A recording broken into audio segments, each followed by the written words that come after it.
Well, welcome to this Football Fans Summit. It wasn't necessarily a conversation we were expecting to have, and yet in the last 24 to 48 hours, things have moved on at an incredible pace, with a series of top European football clubs announcing that they are to join or intend to join a new European Super League. But what are the ramifications for that? Not just for the game, but also for the fans. We're having a conversation right now which will set that out, and we're going to hear from those fans and get their thoughts on what they've heard in the last 24 to 48 hours. Thank you so much for your time to the fans who were with us on the forum today. Fascinating conversation to have. I didn't know which order to start with in terms of the fans, whether it was alphabetical or whether it was, who'd won the most European Cups. I guess, though, and we'll introduce first and foremost Joe Blott from Spirit of Shankly, the Liverpool supporters group. Joe, I know how much you've enjoyed watching Liverpool win European Cups and Champions League, but you might have won your last one. You might not even be part of that competition ever again. You know what? That's really sad, isn't it? Evening, everybody. Not so long ago, Liverpool were champions of Europe, champions of the world, Super Cup champions, and Premier League champions. And we got that because we actually were, because we beat everybody we had to. We'd qualified the previous season for the Champions League. We qualified for the Super Cup and the World Club Cup because we'd won another competition. And yet here we are talking of a closed shop arena where it's just going to be, the alleged Big Six or the Rich Six, as they might be from our country and similar from other countries. So it's so sad, to be at this position now. And if Madrid was our last European Cup win, then what a win it was. But at the same time, I'd like to think that we've got many more to come, and not in that nonsense competition, but in the Champions League as it currently stands. It's a monumental decision for the clubs to go public in the way that they have.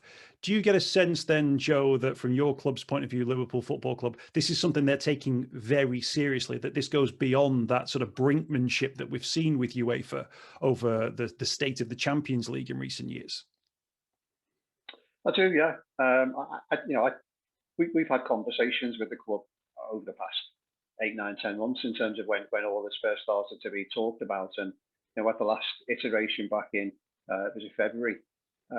It wasn't anything really to see here. It's the ECA throwing their weight around, it's UEFA throwing their weight around, etc., etc. And Liverpool were, we're just boxing in between the two. And despite what the press was saying about it being led by FSG and United and the Glazers, it's not true. And yet here we are, quite literally finding out through social media, no fan contact whatsoever. Like the other guys on the phone here, we're in daily contact with the football club, and yet absolute silence about this, which is a bit weird, isn't it? That the biggest thing that can change football, they don't bother talking to us about it. So it strikes me as this does feel like a bit more serious, a lot more serious than it has been before. I think the risk is I can't see turning back a bit, because once you've had UEFA coming out against it, once you have the Premier League or whichever league is that the teams are from coming out against you and telling you what's going to be the risk, it just feels as though it's going to end up in the dirty, murky world of legal challenge. And the only people who are going to be rich out of this are lawyers and the venture capitalists who set this up in the first place. Let's just talk about what the competition might look like. 2 groups of 10, an August start, midweek games, home and away, quarterfinal, semi-final, and a final, which would take place at the end of May, with the 12 clubs who we already know about, with an additional 3, and then 5 to sort of be invited on a case-by-case basis. I don't know, depending on who plays golf with who's chairman. I'm not sure what the rubrics for that would be. Jay Motty's a United fan. Now, Jay, you're just down the road from Joe and Liverpool, and there's not that many things that you guys will agree and disagree on. So where are you sitting in regard to United's involvement in a Euro Super League? Yeah, it says it all when you get Manchester United and Liverpool fans agreeing on something. It must be a bad idea if we are agreeing, and I do agree. I think this is a terrible idea, and it saddens me, to be honest with you, because like Liverpool and like other clubs, we've got our own history with that competition. We're one of the first English clubs to win it, one of the first British clubs in that competition. there's a special affinity with it for a multitude of reasons, not least what happened in Munich when we were playing in the European Cup. The fact we came back 10 years later to lift it. The fact, it was part of that treble and we won it on the anniversary of Munich in 2008. It's always had a special place for a lot of Manchester United fans. And, just from a fan point of view, some of the most special nights I've experienced as a fan have been European nights, European or Champions League nights. And as has been mentioned earlier, do I want to see a competition where not the best teams aren't necessarily in it? You can be a big club. I mean, Manchester United are one of the biggest clubs in the world. Yeah, we finished 7th in the Premier League. There's at times under David Moyes. Spurs and Arsenal are currently 9th and 7th in the league. Have never won a European Cup between them or a Champions League. Have been at 2 finals between them and lost them both. And yet they're somehow deemed bigger than someone like Ajax, who've won lots of Champions Leagues. But Bayern Munich, who are the current European champions. How does that make sense? Do we want to be in a situation where you could play Arsenal if you get them in the Carabao Cup and in the Super League and in the league as well? And in the FA Cup, you don't play them 8 times or something silly a season. I mean, it's just a nonsense. It should be about merit. The best clubs, the clubs that get the highest in their league, should earn the right. The clubs like Leicester, who won the Premier League, should have that right to then go and have a stab at the Champions League. And you can't say, well, these clubs haven't got a chance. Someone would have said that about Nottingham Forest in '79 or Porto in 2004. Did anyone give them a chance of winning the Champions League? Probably not. Even Liverpool in 2005 were slight underdogs to win that competition, but they won it. So this idea that we're going to sort of cordon this off, we're not going to let the so-called smaller clubs, whatever that means, into this competition, and we're just going to have these same elite sort of, like you said, chairmen are friendly with each other clubs, jobs for the boys, and we're all going to play each other over the same number of games. I mean, it's just devaluing European football, and it's not something that I can get on board with. The Glazers have done so many bad things at Manchester United. Don't get me started on them. We'll be here all day. The amount of debt they've put us in and the way they've run the club is just shambolic. Old Trafford is falling apart. But this is beyond the pale. And to do this in the face of the history and traditions of Manchester United and how ingrained they are with the European Cup or Champions League, I think is nothing short of disgraceful. Well, let's bring Dan into the conversation as well. Dan Silva from the Chelsea Supporters Trust. Now, Dan, you've got your billionaire owner. Who hasn't got a billionaire owner in football these days? But looks like coronavirus has had such an impact on these clubs that they've had to find a new model. And that model is this sort of 10 billion euro share of project, 3 billion share of project, whichever figure it is. That's going to be the thing that will make football sustainable to put more money into clubs like yours. I don't know. I think we can blame the pandemic for this. I think this has been on the board for a very long time. It's just horrible. I mean, our club came out with a statement saying we're looking forward to talking to stakeholders, including the fans. That's utter rubbish. Well, we had a meeting with the club, I think back in the last week, to talk about season ticket prices for the coming season, what the plans were. This didn't mention it at all. Even if it was embargoed, nothing came out at all. It's just a horrendous idea. It's going to be so boring when you play Real Madrid, for the 5th time in 5 years. It's diabolical. No one wants this. I mean, as the guys have said, the whole point of this is that Leicester could come 4th. I mean, look at West Ham, for example. They're going to end up coming 4th and not get the Champions League. They deserve it on merit. If you're not good enough to qualify over a 38-game season, you don't go to Europe unless you win a domestic trophy. And Spurs, for example, as the guys have said, Spurs haven't been a big club for donkey's years. Yes, they've come close, but they've got no European pedigree to speak of. It should be about, the best teams. The Champions League, yes, it's been diluted over the years with 1st, 2nd, 3rd and 4th, but now it's watchable to a point, once you get past the group stages. And for us, if you get, the 4th team that could be, quite a nice Eastern European city, it makes a really fantastic couple of days out to go there. This is the worst thing to happen to football in living memory. It spoils the game. I think Ancelotti said about fans being the least important. We're the most important on the least important list as far as clubs are concerned. They don't care about fans. We are now customers. Chelsea made it very clearly from a long time ago. They'd much rather have 40,000 different supporters coming every week because they're going to go and spend £200 in the club shop. They're going to buy the abysmal food, the awful beer that's served up. They don't want long-selling supporters because we've got absolutely no value to them spending £50 on a ticket because there's no value. They'd much rather have people spending money. And that's the thing. I think on one of the other channels today, an unnamed member said, profit first, fan second, which kind of tells you all you need to know about how we're treated with utter contempt. Dan's with us from the Chelsea Supporters Trust. I mean, Chelsea relatively new to the top table, if you like it, when it comes to European tournaments, those European trophies as well, and the incredible success you've had over the last decade and a half, 2 decades now. Obviously, though, there's a sense from clubs like yours and the other 12 that actually football needs something else, something additional. And I think when it comes to competitions, the opportunities to play these great clubs, I think fans are warm to that idea. The closed shop nature, though, of the competition, the founding members and the remuneration, is that the thing that really sticks for fans? I mean, we come on the inside looking at going, ha, ha, ha, we're in, you're not. But we're not about that. You know, it's not just about individual clubs, it's about the football family. You know, you want the opportunity for Leicester to come and win the league. You want teams to go up the pyramid and have a chance of glory. And if it's a closed shop, it takes away the competitive spirit of the game. You know, we've got, Liverpool with 6, United with, is it 3 or 4? You know, these are clubs with huge European pedigree and talent. You know, our night in Munich when I was there, arguably the greatest night of my life, to win a Champions League in Munich and being a fan since 1982, you know, when you think the full Members' Cup is going to be the height of your success, it's incredible. So I know we're blessed, but if you're talking about merit, then all the chaps around the table, our club's getting on merit based on performances because, you know, City champions. That's what it's all about. It's a Champions League, and a closed shop just spoils it.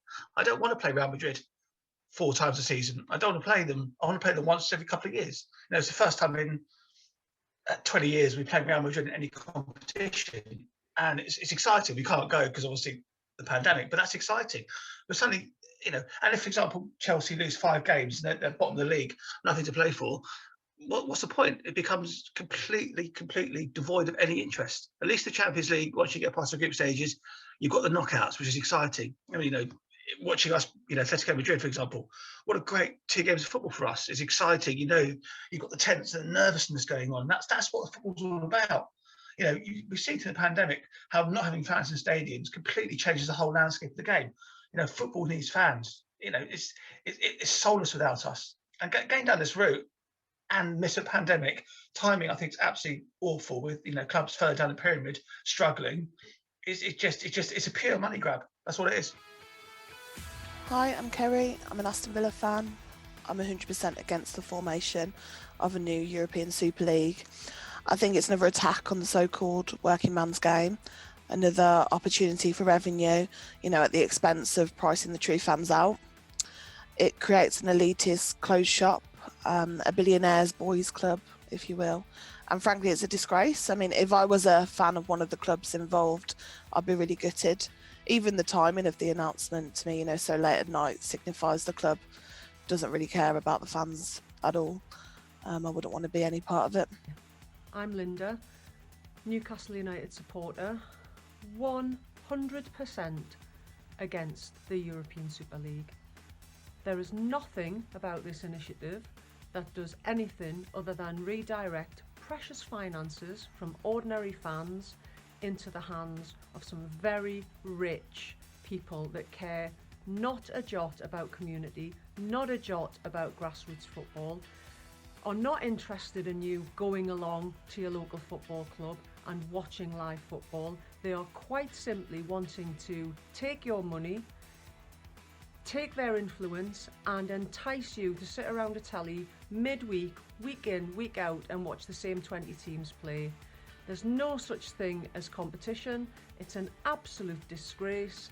It will detach supporters from football even more than they already feel detached, and it needs to be stopped. Hi, my name's Hannah. I'm an Everton supporter and I'm 100% against the idea of the European Super League. I think it's absolutely terrible that these 12 clubs, particularly the 6 greedy owners in this country who've been conspiring in private, making these plans which would ultimately put profits before their fans, supporters and ultimately their managers and players. I think it's terrible that they came in and completely disregarded the football pyramids in this country, which is such a historic thing for the working person in England. I think that it's terrible that they think that they can go in and get this £300 million a member profit, which would ultimately give them an advantage if they came and played in the Premier League each weekend as proposed in the initial plans. And I think ultimately it would then lead to the Premier League being treated in the same manner that the Carabao Cup and the FA Cup is, by some of these bigger teams, such as Liverpool in previous years, having ultimately put their focus on these competitions because of being in the Champions League. And I think being in the Super League would ultimately do that to the Premier League. They want to come in and Americanise, franchise our game in this country, and we can't let owners get away with it. It's not just about Liverpool, Manchester United, Chelsea. This is about football fans on a whole, that we need to come together and stop this, because this could be the death of the Premier League. I do think that some of the damage is already done, but we need to come together, because this could be the end of the Merseyside derby, and this could be the end of football as we know it. It's just a very scary prospect for football, and we all need to come together as fans and get our game back. Let's bring Ray into the conversation from City Fan TV. Now, if there's one person who's going to say, you know what, stuff UEFA, we're going to go and do our own thing, surely it's going to be Manchester City fan. Anyone who's been following their football will know that City and UEFA haven't been getting on. So, Ray, are you going to be the alternative view on this one? Are you going to agree or disagree with the European Super League? I totally disagree with it. I mean, it's been about money. It's all about money, and it's been about money for forever. It feels like for almost forever. Whoever's got the money wins the trophies, wins the titles, and you can go back 100 years and it was the same. It's always a bit more, and use it wisely. You'll get United. You go back to your 30s. Arsenal were doing really well before them. Huddersfield, and then you go forward. And different clubs come and take that mantle. Liverpool had it for ages. United had it for ages. Chelsea came along. Arsenal started coming back. City come along. And there's always someone new. There's always someone new and someone different, and it makes it entertaining and exciting. And it is true. It's boring watching. I can't say watching my own team win it year after year, because it was boring watching United win it year after year, or Liverpool win it year after year. But I'll tell you something. Last season, when we were looking at Newcastle getting new owners, very, very rich owners from the Middle East, and the City fans to a man said, "I hope you enjoy it. Hope you can do something with this and start winning trophies," because we didn't see it as our God-given right to be at the top table. We were fortunate, we were lucky, and we were happy about that. But we didn't see why we should have a right to stay there at the exclusion of someone like Newcastle, to give them their opportunity to have a chance, and others like Leicester. And something like this is basically shutting that door on so many clubs, so many dreams, opportunities. The pyramid can collapse, and it's all about money. And what's going to happen is, I think it's going to start affecting the Premier League, because if the Premier League kick them out, obviously, I think was it Joe talked about the lawyers, and it looks like it's already going down that route. If they get kicked out, what's going to happen to the Premier League? If you lose your let's be honest, 6 of your biggest clubs with a lot of global attention, what's going to happen to the Premier League? It's going to become a much more devalued, let's call it a product. So that's what it is, really. It's going to become much more devalued.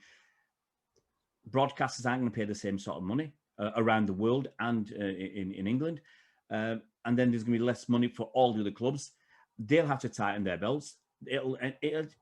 You can just see it ending up in an absolute mess, and that will go down the pyramid. They talk about the trickle-down effect. Well, there's not a great trickle-down effect of money, but there'll be a trickle-down effect here, and I think clubs will go to the wall. Timing's horrible, but they know they can get away with it. That's the bottom line. Fans have been treated like mugs for years, and I've tried talking about it, and it's unfortunately you get a lot of fans. If it's working for them, they're happy. They're happy to go along with it. City fans, Chelsea fans, everybody from let's say the big 6. If it's working for them, they don't talk about it. If it's not working for you, looking from the outside, you think, well, that's not fair. And so let me ask you this then, Ray. Yeah. Why do you think that this is a moment where the people who it's working for, in this case, it's supposed to be you guys? Why do you think for you this is a step too far? What is it for you that says, well, this isn't something that sits well with me and people like me? It stinks. It stinks. We talked about the closed shop. You're going to get. I mean, as the Chelsea fan said, you've got this. You're playing Real Madrid every so often. It might be every 10. Might not play them for 10 years, and this you're going to be playing them every season, twice minimum. And if you get through to the knockout, you play them possibly twice more. So you got them 4 times. you know, there's only so much of a good thing. You want that excitement. You want something to look forward to. You want something new. And it's the pure. This is the time where they're really kicking the fans into touch. So it hurts more because it's directly affecting us. They've not cared about us for however many years. But this is the time they look at it. I look at my club, for instance, in the pre-COVID, the income that City got from match day income was, I think, less than 10% of the overall turnover of the club. So it shows you how little, you can argue, the fans matter, how little we contribute in terms of finances. And I think was it the Chelsea fan said, they're happy to bring in fans from all over the world rather than the local fan base. Because look, the cheapest season ticket at City is £325.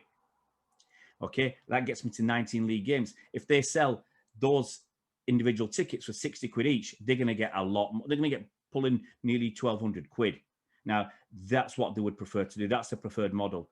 I look at other clubs like, I'm not having a pop at the fans here, but Liverpool, who only have about 20,000 season card holders, the rest on general sale or whatever, so they can maximise their income, which is why Liverpool get whatever 80-odd million a year, City get 55.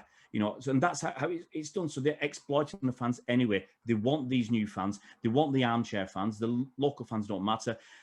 And we've talked about so many things like the 39th game somewhere abroad. Well, the local fans won't keep contributing the money that they want. They'll go somewhere else. They'll go to the States. And you've seen when Liverpool play a pre-season friendly, and in Australia, they get 100,000 people. Now, if they can go around, at least in the short term, getting 70, 80,000 people paying up to £100 a pop around the world, that's what they'll do. Local fans don't matter. Let's move the conversation on. There's been a statement in the House of Commons from Oliver Dowden, the Sports Minister, which we can hear now. This is, of course, for football authorities to handle first, and today I have met with the Premier League, the Football Association and the President of UEFA, whilst the Sports Minister has had another series of meetings with the Football Supporters Association. The football authorities have robust rules in place to deal with this, and I know from my conversations with them today that they are rightly considering a wide range of sanctions and measures to stop this move in its tracks. My message to them was clear. They have our full backing. But, Madam Deputy Speaker, be in no doubt, if they can't act, we will. We will put everything on the table to prevent this from happening. We are examining every option, from governance reform to competition law and mechanisms that allow football to take place.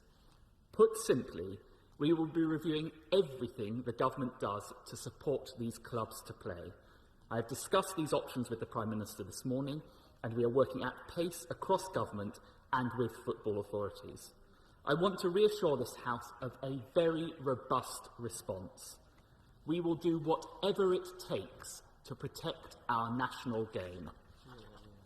But it's clearer than ever that we need a proper examination of the long-term future of football.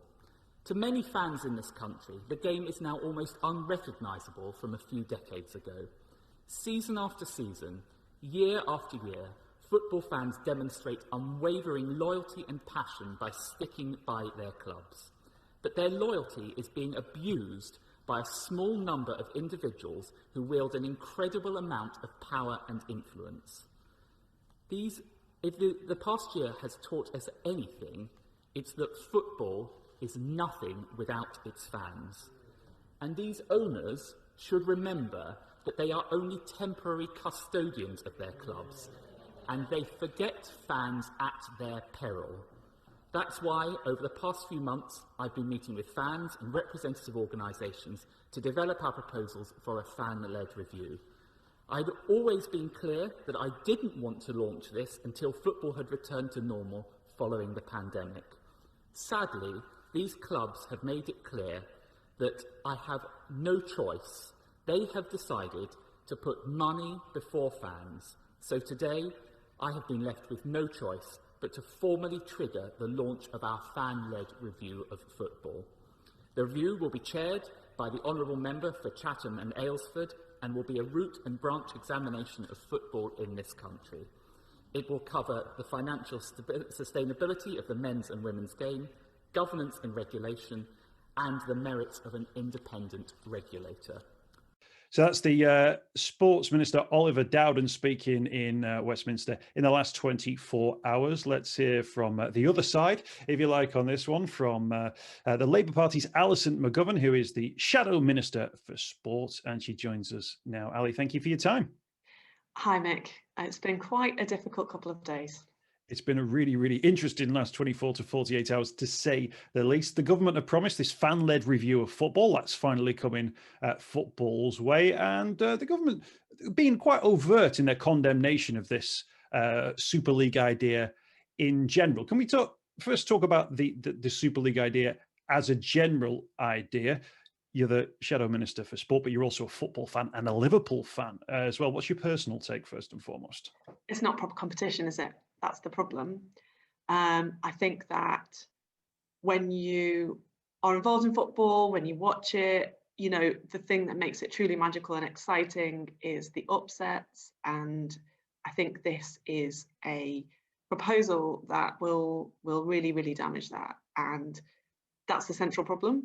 Second problem, it's been done over the heads of fans and supporters. I think this was a chronic problem in football already. Up and down the leagues, things happen to clubs with very little input from supporters often, and that's a cause that lots of supporters groups have been working on over the past decades, and I've been proud to be a part of that for the past 10 years.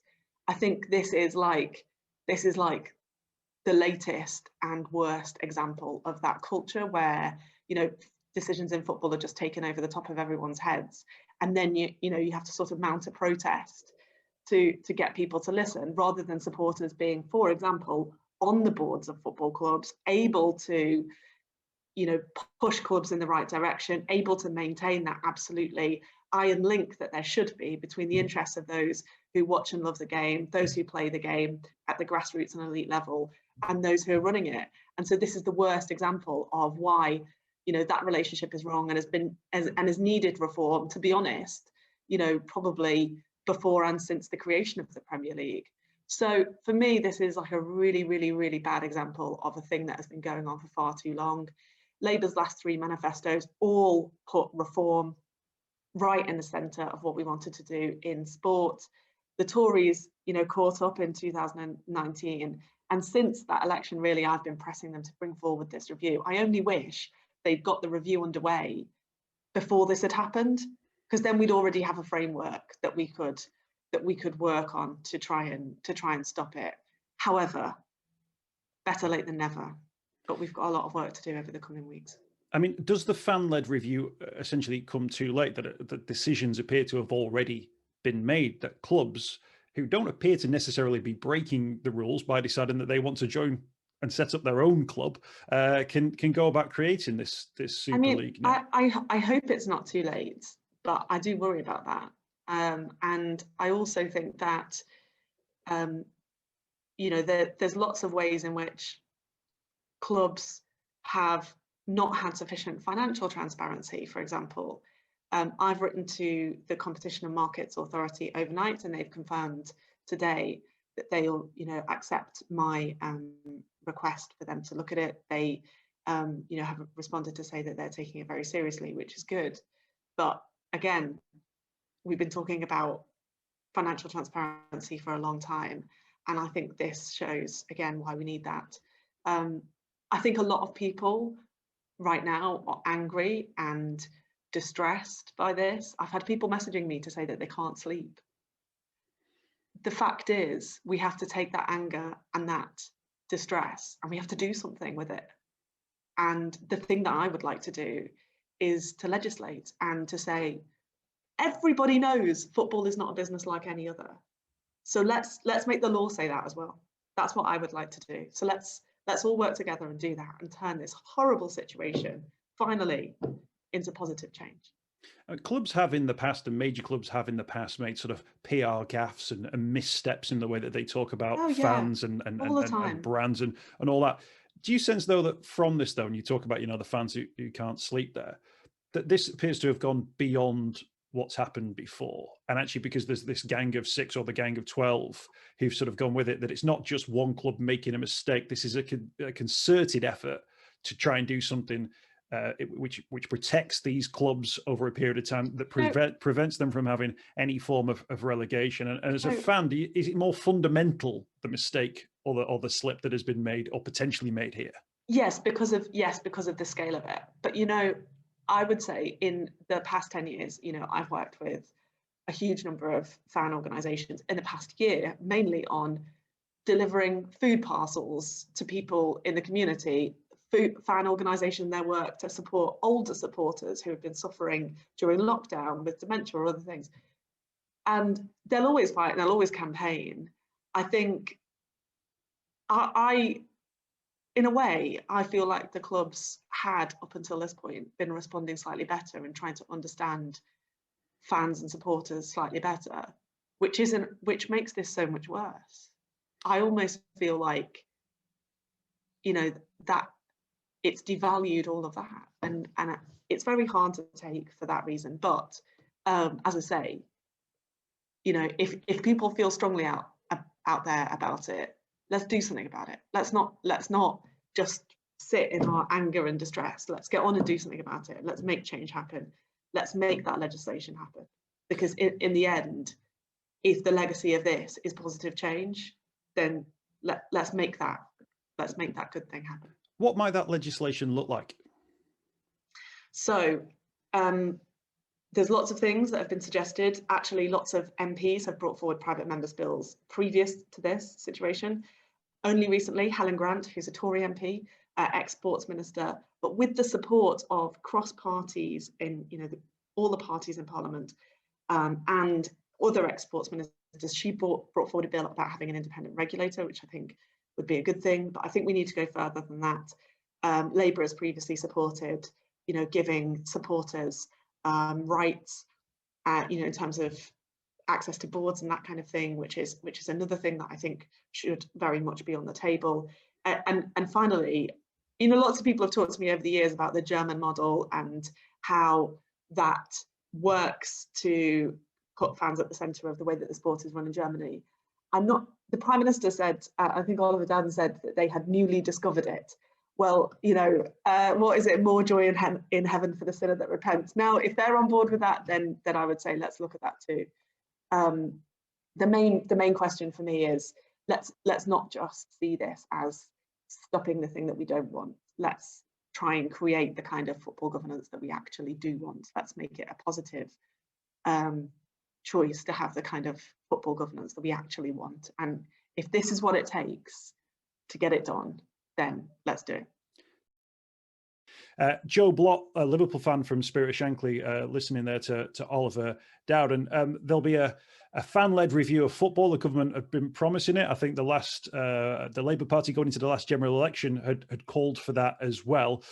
In terms of what the clubs are promising from a European Super League, improving quality and intensity, a strategic vision, sustainable commercial approach, benefiting the entire European pyramid, yet nothing within the game in the last 25 to 30 years has prevented from what's happened in the last 24 to 48 hours from happening, or indeed for that to continue. Something will have to change, though, to stop this in its tracks, won't it? Yeah, empty words, aren't they? Because there's been no practicing what they're now preaching. Hence a fan-led review, and it's really important that we do get our feet around the table and under the table and really get our point across about this. As I'm sitting out looking out on the pitches there's young kids playing football, and you think, in 4 or 5 years' time, they won't be, because they won't be watching weekend football in the way that we are. It's hard enough for them to get to the game now. We've just been talking about some of the prices. Make no mistake, the next prices will be huge, because they will move on from. I was offended, I must admit, by the like. I'm now a legacy fan because I've supported my team for 55 years. What a terrible thing to say, because I'm now something that they want to get rid of. But football's our game; it's not their game. They're custodians of our football clubs, and that's the difference in terms of the pyramid that they're referring to. They actually don't care about anybody else, because it's about making more money. I'm absolutely convinced, and Jay may or may not support this, I don't know, but the Americans have got this view of football being the commodity that it is. I'm pretty sure the value of Liverpool Football Club skyrocketed yesterday. And all they've done is fatten the selling calf, ready for the next ones to come along in a couple of years' time. There's no input into how that's going to impact. They'll improve stadium infrastructure, or they'll change the concourse. Forget it's only to get more hot dog sellers and more clothes shops on there. It's not to improve the environment for the fan, because they don't want us there, because that's the way it is. So there's no pyramid support whatsoever. Empty words as usual. Let's get Jay on that. Jay, I don't know. I felt a bit grey when I heard the phrase "legacy fan" there. But from a football fan point of view, and from a United point of view, things are going to change, and this might still involve Messi's, Ronaldo's, Mbappe's, and Haaland's. Won't be Haaland's, depending on which club he signs for, coming potentially to Old Trafford and having these big European nights. And there might be, groups of fans, certainly those younger fans, who are thinking, well, if that's what it is, that's what it is. These are the biggest players in the world. This is my local football club. I'm going to enjoy this new European Super League. I'm going to be part of it. It's time to move on. This is just the new way forward. Do you think there'll be that sort of attitude, or do you think maybe too much has passed? I mean, I'd like to think that too much has passed. I'd like to think that the vast majority, I don't know the vast majority, but I know from what I've seen from the reaction, the vast majority of fans seems to be completely against this and are up in arms about it. And like I said earlier, I want to see the best players in the world at Old Trafford. I do. I've been fortunate enough to see, I know I'm very lucky to be a Manchester United fan and seeing my club play against the best players, seeing us lift those trophies. I was born at the right age, because I could have gone a lot longer without seeing any of that. But I was fortunate enough that I was, an adult or an adult during the Sir Alex Ferguson era. So I got to see all that. But I got to see that because of merit, because we'd earned those rights to play against those players, to play against the Messis and the Ronaldos, or to have Ronaldo at our club. We'd done all that, not just because we do it every week, anyway, because we're part of this elite select club. So it doesn't matter whether we win or we lose in the league or whatever in the Premier League. We're still going to get to see Haaland or Messi or Ronaldo come back here in a few weeks' time, because that's what happens every season, and it's just going to dilute it. It's just going to make it less special. I'm when I look at those games and those fixtures, I can remember every time I've seen Barcelona play at Old Trafford, because it's been a handful of times and it's meant something. It's either been in a Champions League semi-final or a group game where the atmosphere has been amazing, because it's a game you need to win, and you've seen the likes of Romario or Messi or Eto'o or whoever coming to Old Trafford or playing in this final, and it's special. But if you've got it every other week and it's like, it might be exciting at first, but soon, and this might sound crazy, soon people just get bored of it. They'll be like, well, yes, I don't need to see this week. I'll watch it in a couple of weeks. I'll be back again soon, because we're playing them again. You're just making something that is special, just average or normal, if that makes sense. And someone mentioned it, I think it was a City fan mentioned it. And again, this is really weird for me, because I'm on a forum with City and Liverpool fans just agreeing with him, which is the first time I've ever really been on one of these things and done that. But they are talking sense, and I'm not just going to disagree for the sake of it. I agree with what he's saying. It's like, that sort of what makes it special is it's just going to be gone, and you're just going to be there, and it's going to be like, well, can I be bothered to keep going to this? Can I be bothered to keep doing this? And as a City fan says, you get treated like customers. It's about the brand, the legacy fans, all these sort of buzzwords that sound like they're from David Brent or something, not from football speak. They're not how you talk. I've never ever referred to anyone in my life as a legacy fan. I've never referred to my club, unless I'm sort of quoting someone, as a brand or a project. That's not how we speak. That's not how fans speak. This is how the business people speak when they're referring to us, because that's all we are, as has been said on this forum. We're commodities. And what worries me about a commodity is when you approach something just as a commodity, you don't have any care of it, you don't have any affiliation with it, you don't have any emotional attachment to it. It's simply there to make you money. And if it can make more money, if you move it somewhere else, or you move the games elsewhere, or you start, someone mentioned as well, the 39th game, are we going to get to a point, and this might sound crazy now, but to be honest with you, the Super League would have sounded crazy to me a few years ago. Are we going to get to a point where they go, do you know what? There's not that many fans in Manchester coming to these games. Why don't we move United? Why don't we move them down south? Why don't we move them to, the Midlands haven't got a club that's in this Super League. Why don't we move them there? Now, you might say that's never going to happen. Why not? We see it in America. This is an American model. They'll move a franchise if they can. They'll move a franchise across the United States of America. And we've seen it in a small way with MK Dons. I know it's not the same, but we saw that little bit, and that was a worrying sign for me. And I think a lot of us sort of went, oh, it's only at Wimbledon, and we shouldn't have done. But could we ever get to the point where Old Trafford's no longer the home of Manchester United? Manchester United are no longer Manchester United, the Red Devils or something stupid. I mean, it sounds crackers, but because of what I've seen so far, because of the Glazers I've just got no time for, and they will do anything to make money, I actually fear that. I fear that this might be the start rather than the end of the nonsense we're going to see towards my football club and towards others as well. Jay Motty's a United fan. Joe Blott, I know you've got is it an extraordinary general meeting or an emergency general meeting, or maybe it's an extraordinary emergency general meeting that I know you've got to head off to. So Joe Blott from Spirit of Shankly, our Liverpool fan tonight, thank you for your time, and we'll speak again soon. Let's move the conversation on now. Boris Johnson, the Prime Minister's issued a statement on this today. He's been asked by reporters his thoughts. Let's hear what he's had to say. I've talked to lots of people today about this, and particularly to Oliver Dowden, the Secretary of State, and also to loads of fans actually, because I thought that would be the issue that is being raised is, first of all, if this thing were to happen, then people would have to, I don't know, they might have to go over, spend a lot of money travelling overseas to follow their local club, which the club whose name is not just a global brand, but it's the name of a historic English British place with a huge amount of history attached to it, right? So that's the first thing.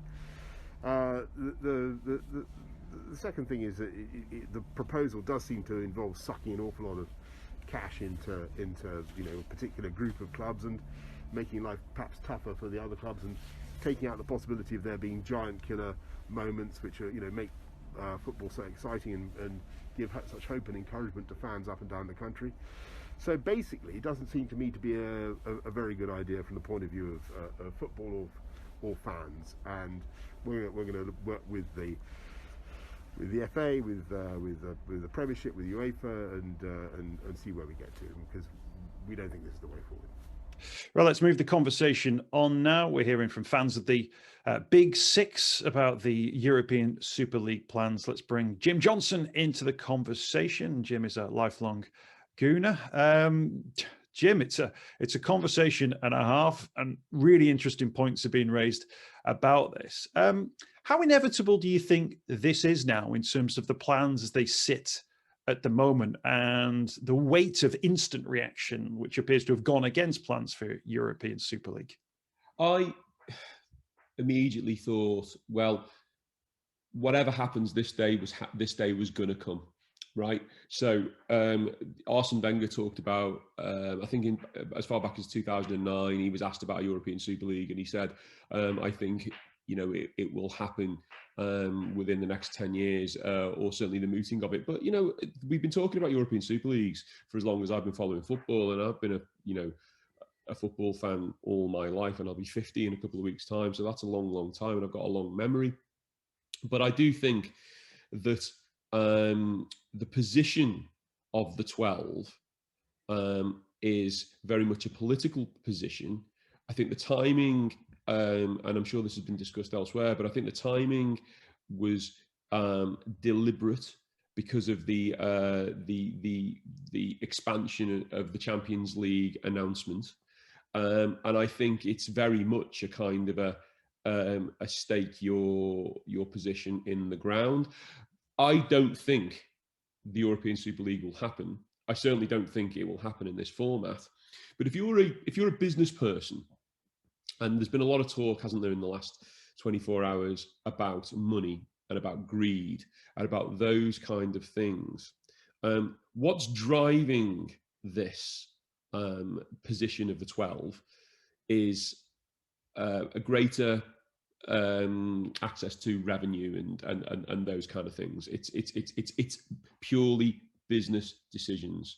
Now, if we park the Arsenal fans' attitude to the Cronkies for a moment, it's entirely about getting a bigger slice of the cake. And if you want to go into a negotiation with your adversaries or the people on the other side of the table, you know, if to get the outcome that you actually want, and by the way, I don't know what that is, I think you start from a frankly absurd position. And the position of the 12 as they are has been aggressive, but it has been backed by JP Morgan and some data setting and all that stuff. They know that football as a global entity requires the input of those globalized brands, which is one of the reasons why there's 12 there's 12 big teams, but six of them are English. But there's an EU issue. There's anti-competition in there. So I think it's not going to happen in the format that it is. Something will happen, but what this is political posturing at the moment. In regard to that, and we can talk all day about Arsenal's successes or lack of successes in European competition. In terms of the credibility around this competition, Arsenal last reaching a Champions League final 15 years ago, their one and only sort of European Cup final, but to then decide as a club or as a group of owners of a club to walk away from that competition and essentially say, well, we'll never have won that competition. I think that as a fan, you must think there's a credibility gap there, that you're not part of that narrative anymore, that the European Cup, that great thing, the thing that the club would love to achieve but have been nowhere near, for the sake of money, they walk away from all of that. Well, I think Arsenal's position in all of this is entirely incredulous, as is Tottenham's. But then you're talking to an old-fashioned person who doesn't really acknowledge Manchester City's success. And I do think that the whole thing is a plague on all their houses, in the sense of, if the Premier League was set up in the way it was set up, which was essentially to give the top clubs a bigger slice of the cake, and then the British government enables foreign ownership of clubs in a way that the German government certainly wouldn't countenance, and then you get state-owned football clubs, operating in the English Premier League. Well, the jig ultimately is going to be up. When Arsenal let go of Arsene Wenger and dropped out of the Champions League, I felt emotionally like, well, this is something new for me, right? Because for 20 years, Arsenal were regular qualifiers for the Champions League, but normally in fourth place. After the invincible side of 2004, with the influx of the Abramovich money and then the Sheikh Mansour money, it meant that the Arsenal model of so-called self-sufficiency was never ever going to be transformed into meaningful success. They relied heavily on the owners relied heavily on Arsene Wenger pulling rabbits out of hats. And he was amazing at doing that. I mean, this guy used to qualify for the Champions League with Marouane Chamakh as our main striker, and Danielson and players like that. And I used to say when we'd make a new signing like a Gervinho or someone like that, I would go, so what do you think about this guy, Jim? And I'd say, if that guy was any good, he'd be playing for Manchester City. If that guy was any good, he'd be playing for Chelsea. The fact that Arsenal's model, right, was supposed to be about ticket revenue and a self-sufficient model about naming rights and branding exercises, then actually all it's done is enabled them to tread water with the big clubs, but never really meaningfully compete. So when we get back to my point, when we dropped out of the Champions League and Wenger was released, I was happy to see Wenger go. I thought his time had passed, and personally, I didn't want to be in a tournament that we had no chance of winning. So I thrived. Call me old-fashioned, but I thrived on the FA Cup victories. We've done pretty well in the Europa League, right? A semi-final, a final, and another semi-final in 4 seasons. That's pretty good, because that's Arsenal's level at the moment, right?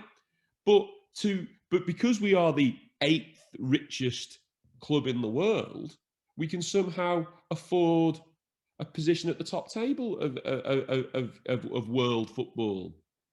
But it's got nothing to do with success on the pitch, because, as you rightly say, Arsenal's European record for a team of their branding and of their status is frankly woeful. It's the Super League Fans Forum. The conversations are continuing. Fans are having their say. Dan Silva's from the Chelsea Supporters Trust. Dan, as fans, often we feel powerless in terms of, if clubs want to make a decision, they will make decisions. What options do you think are open now to fans to work together and make something work in regard to this? And what are the sorts of things that organisations like your own, Chelsea Supporters Trust, will work with other supporters groups to try and move forward on?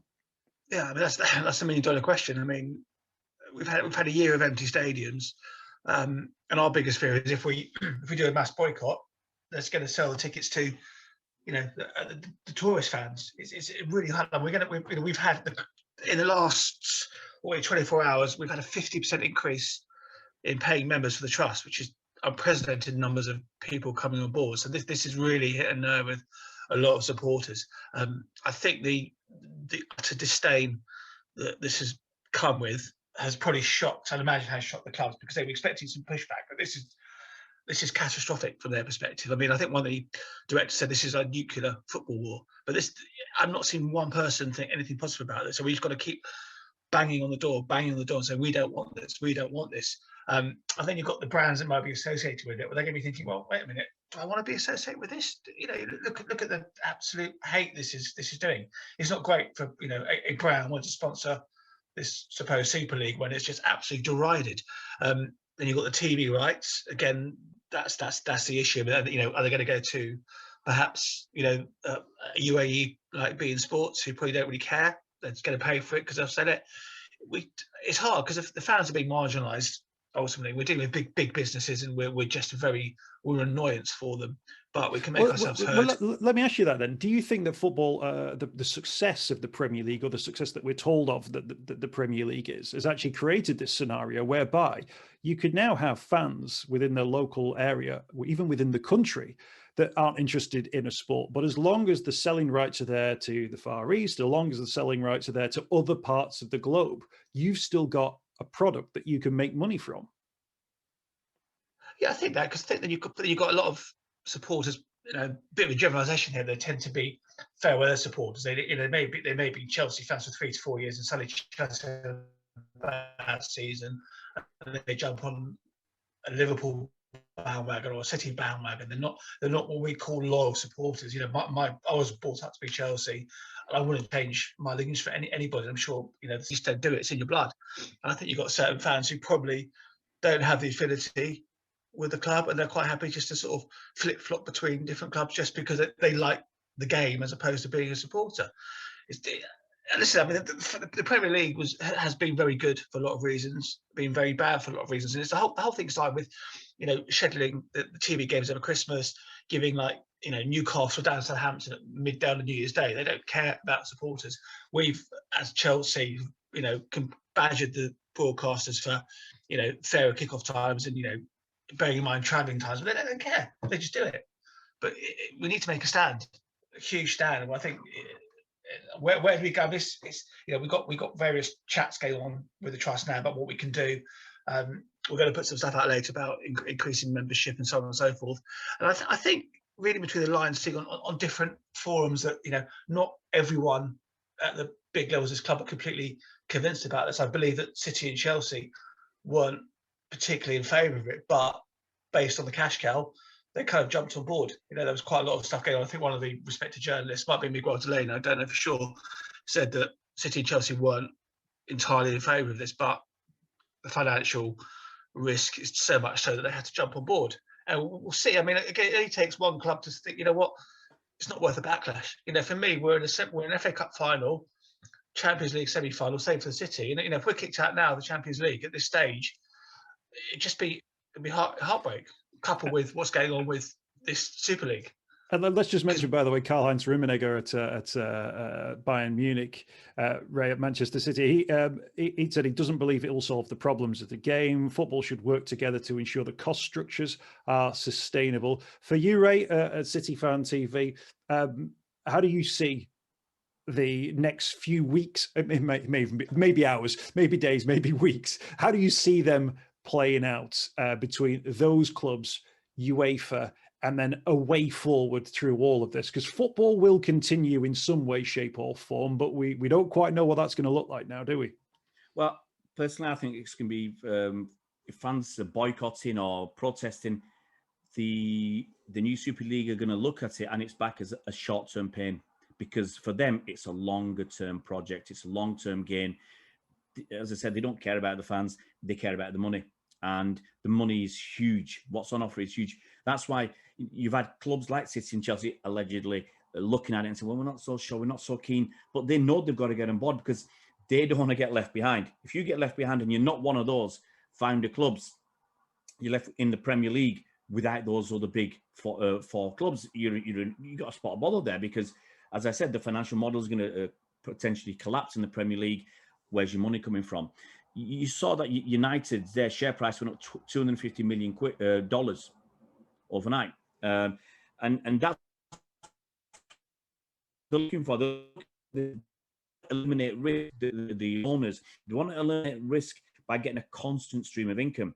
COVID-19, I think, has emphatically emphasised that point because their income's gone down dramatically. So a few years ago, I think one chairman or finance manager said, we don't know until the last day of the season whether we're getting 170 million as our budget next season or 70 million. It just depends whether we get that top four and everything else. So I just see them ploughing on with it. And the thing is, I think they've burnt the bridges with a lot of fans. A lot of fans that even if they come back and say, no, we're not going to do this, we're going to, we've made a mistake. A lot of fans say, no, you've shown your true colours. And the only way you're might turn around is because of the backlash and everything else. But I think they expect that backlash. They're not expecting it to be smooth. I just think I think they've opened the door, turned that key, opened the door, and there's no turning back now. In a few years' time, it will be the main source of football now. Well, it's been fascinating to sort of get your insights in these early stages, and it's definitely worth catching up over the next few weeks, months, and probably years as these plans continue. So I thank you all for your time, and thanks for joining us for the Super League Fans Forum, or we should call it the Fans Super League Forum, to put them very much at the centre of everything that we do. So thank you for your time, and thanks for joining us.